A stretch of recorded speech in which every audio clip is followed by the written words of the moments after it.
Samsung's new mid-range smartphone is here, Galaxy A53, a successor to the last year popular Galaxy A52. So does it have enough for you to upgrade?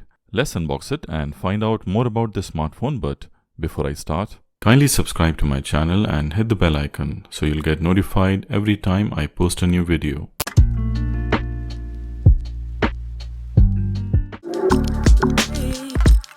This is awesome blue color with 128GB storage and 6GB of RAM. The box looks quite slim. Looks like Samsung has removed the charger from this mid-range smartphone. Let's open it. You can see the main highlights are its Infinity O display, a quad camera setup with OIS, and good to see the IP67 rating for dust and water resistance. I guess this is the first mid-range smartphone by Samsung which does not come with a charger, and looks like this is going to be a new trend now. It might be a profitable thing for the manufacturer, but it's not a good deal for consumers. Inside the box, you only get a SIM ejection tool, which is mandatory, and a USB Type-C to C cable. So let's unwrap the smartphone. It's a beautiful light blue color, looks quite stunning, and Samsung always gives huge variety in colors. In terms of the look, it looks quite similar to Galaxy A52. In fact, exactly the same, except this smartphone is slightly more thicker than the Galaxy A52, probably because of a bigger battery. But apart from that, it looks pretty similar from the front and the back side. Let's turn on the smartphone for the first time. I always like Samsung's Super AMOLED display, a beautiful 6.5-inch display with 120Hz refresh rate, which is impressive. The display is quite impressive with nice and rich colors and deeper blacks. Now talking about the dimensions, there is power and volume rockers on the right, secondary microphone at the top, main speaker, USB Type-C port, and SIM tray at the bottom. It can support 2 nano SIM or 1 nano SIM and a micro SD card.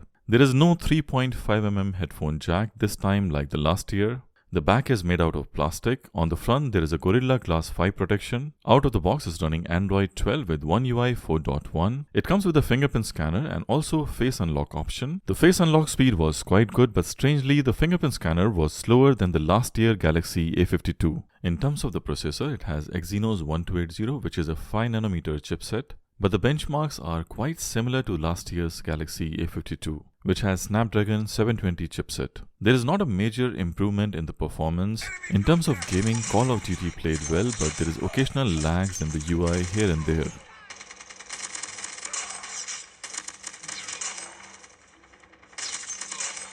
I'm sure Samsung can fix this in the future updates. There is definitely improvement in the cameras, and that's why I will be doing a full detailed camera comparison between both the smartphones, Galaxy A53 and A52 soon in my channel. The battery size is increased to 5000 mAh, which is quite impressive. So overall, I will say it's a minor upgrade in terms of the performance, look and display, but definitely there will be an improvement in the camera department and also the battery life performance. But removal of charger and case is a negative, and it adds up to the cost as you need to buy one. Well, that's it for this unboxing. Wait for my camera review and comparison coming soon. So that's it for this video, guys. I hope you enjoyed this video. If you like this video, kindly hit the thumbs up and subscribe if you haven't. See you all soon in my next video. Till then, goodbye, peace and blessings.